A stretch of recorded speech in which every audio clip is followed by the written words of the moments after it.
আমাকে আমার কলেজের ছাত্র কিভাবে ঘরের মধ্যে একা পেয়ে রাম থাপান থাপালো এই গল্প আমার বাস্তব জীবনে তুলে ধরব বন্ধুরা। তাই গল্পটি না টেনে পুরো গল্পটিয়ে কানে হেডফোন লাগিয়ে শুনুন। আমি তখন নতুন ইংরেজি ম্যাডাম। কলেজে প্রথম দিন ক্লাসে ঢুকে দেখি এক ছেলেটা জানালার পাশে বসে মুচকি হাসছে, চোখে যেন একটা শান্ত সমুদ্র। আমি বোর্ডে লিখতে লিখতে বুঝলাম আমার মনও কোথায় যেন হারিয়ে যাচ্ছে। ক্লাস শেষে সে ধীরে বলল, ম্যাডাম, আপনি খুব সুন্দরভাবে বোঝান। আমি হেসে বললাম, তুমি হয়তো ভালোভাবে শোনো। ওই এক মুহূর্তেই যেন কিছু বদলে গেল। আমার ভেতরে নরম এক আলো জ্বলে উঠল। পরের সপ্তাহে হেসে লাইব্রেরিতে এলো, হাতে এক কাপ কফি। বলল, ম্যাডাম, আপনি অনেক সময় পড়ান, একটু বিশ্রাম নিন। আমি হেসে বললাম, তুমি ছাত্র, আমাকে কফি দেবে? সে বলল, আজ শুধু ছাত্র না, একজন বন্ধু। আমি চুপ করে কফি নিলাম। গরম কাপে ঠোঁট ছোঁয়াতে ছোঁয়াতে বুঝলাম এই বন্ধুত্বে অন্যরকম উষ্ণতা আছে। ওই দিন ক্লাসে আমি খাতা চেক করছিলাম। ওর খাতাটা খুলতেই দেখি শেষ পাতায় লেখা, যদি ভালো লাগে চোখের ভাষা দিয়েই বোঝান। আমি থমকে গেলাম। নামটা মুছে দিলাম, তবুও মন জানে কে লিখেছে।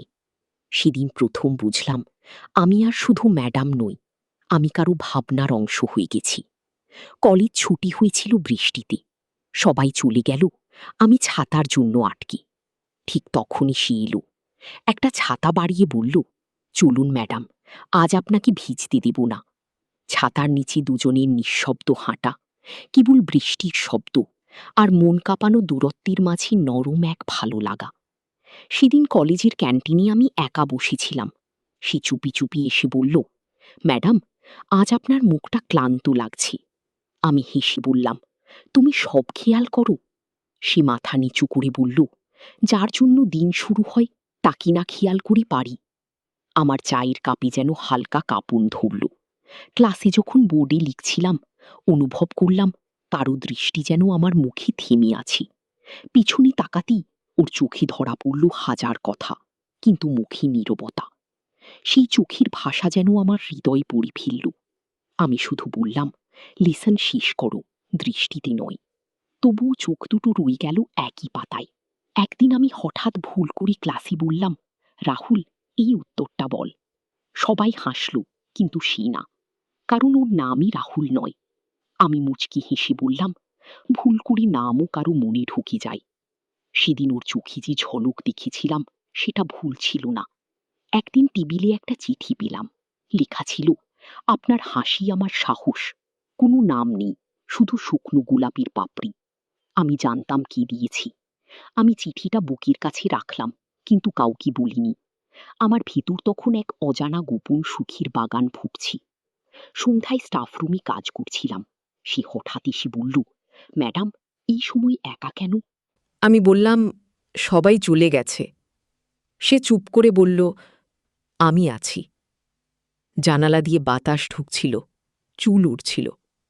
আমি বুঝলাম এই নির্ভরতা আর ছাত্রের মতো লাগছে না, বরং প্রিয় কারো ছোঁয়ার মতো। প্রতিদিন দেখা, কথা, হাসি সবকিছুই সুন্দর ছিল, কিন্তু ভেতরে একটা ভয় জন্ম নিল। যদি কেউ বুঝে ফেলে, যদি সমাজ প্রশ্ন তোলে। আমি দূরত্ব রাখতে চাইলাম, কিন্তু ওর হাসিটা চোখে ভাসত প্রতিদিন।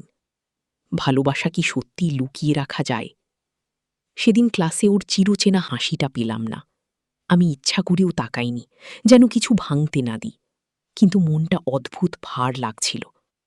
আমি জানি ও বুঝেছে আমি ইচ্ছে করেই দূরত্ব তৈরি করছি। ক্লাস শেষে দরজার কাছে দাঁড়িয়ে সে আসতে বলল, আমি কি কিছু ভুল করেছি? আমি বললাম, না, কিন্তু কখনো কখনো সঠিক জিনিসও সময়ের আগেই চলে আসে। আমার কণ্ঠে কঠোরতা ছিল, কিন্তু হৃদয়ে কাঁপন। সেদিন থেকেই আমাদের মাঝের নীরবতা কথার জায়গা দখল করে নিয়ে। আমি ঠিক করেছিলাম ওর সঙ্গে আর কথা বলবো না। কিন্তু রাতের নরম নিস্তব্ধতায় মোবাইলে এক লাইন এলো, ম্যাডাম, আপনি ঠিক আছেন? আমি অনেকক্ষণ তাকিয়ে রইলাম সেই মেসেজের দিকে। লিখে ফেললাম, হ্যাঁ, আমি ভালো। ও রিপ্লাই এলো, আপনি থাকলে আমি ভালো থাকি। এরপর আর কিছু বলিনি, কিন্তু বুকের ভিতরে এমন একটা শান্ত হাওয়া বইল, যেন মনের ভার হালকা হয়ে গেল। সেই রাতে ঘুম এলো না, কেবল মনে হচ্ছিল সম্পর্কগুলো কিছু না বললেও কথা বলে। পরের দিন লাইব্রেরিতে হঠাৎ দেখা হয়ে গেল। কেউ কিছু বলল না, শুধু তাকিয়ে রইলাম। সে ধীরে একটা বই এগিয়ে দিল, প্রাইড অ্যান্ড প্রেজুডিস। ভেতরে ছোট্ট একটা কাগজে লেখা, ভালোবাসা সবসময় সাহস চায়। আমি বইটা নিলাম, কিন্তু কিছু বললাম না। মনে হচ্ছিল প্রতিটা শব্দের ওজন আমার চোখে ঝরছে। আমি জানতাম এই ছেলেটা শুধু ছাত্র নয়, ও আমার জীবনের একটা অধ্যায় হয়ে যাচ্ছে। একদিন দুপুরে বাজারে হঠাৎ দেখা। আমি অবাক। সে আমার সামনে এসে দাঁড়ালো, বলল, ম্যাডাম, আপনি একা? আমি হেসে বললাম, সবাই তো একসময় একা হয়, তাই না? সে উত্তর দিল, আমি থাকলে আপনি একা থাকবেন না। এই এক বাক্য যেন শহরের কোলাহল ছাপিয়ে গেল। আমি কিছু বলতে পারলাম না, শুধু মনে হলো ভিড়ের মাঝেও কেউ আমার নিঃসঙ্গতা বুঝে ফেলেছে। ওর সাথে কথা বলাটা অভ্যাস হয়ে গিয়েছিল। আমি নিজেকে বোঝাতাম এটা শুধু বন্ধুত্ব, কিন্তু বন্ধুত্ব এত মিষ্টি হয়? ওর প্রতিটা প্রশ্ন, প্রতিটা হাসি আমার দিনকে নরম করে দিত। একদিন ও বলল, ম্যাডাম, আমি যদি শুধু ছাত্র না থাকি? আমি চুপ করেছিলাম, কারণ উত্তরটা মুখে আসছিল না, কিন্তু চোখে ছিল। তুমি তো আগেই আমার মনের জায়গায় চলে এসেছ।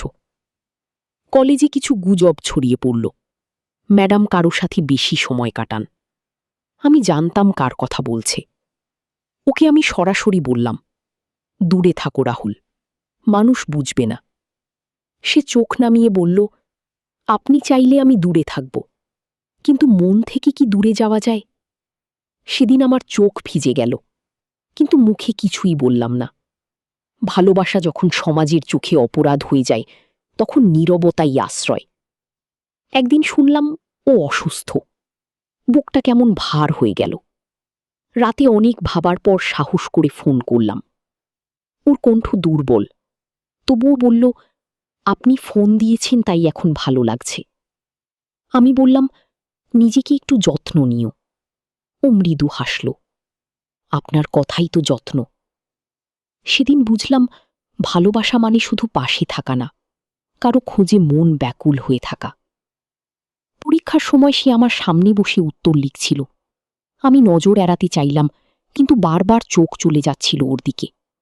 ও মাথা তুলে হাসল, যেন বলছে সব ঠিক আছে। পরীক্ষা শেষে আমি বললাম, তুমি খুব ভালো করেছ।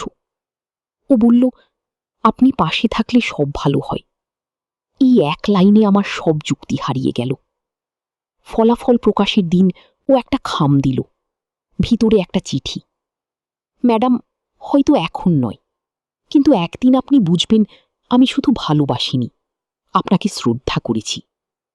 আমি চিঠিটা ফেরত দিলাম, বললাম, সময় না এলে ভালোবাসা বোঝা যায় না।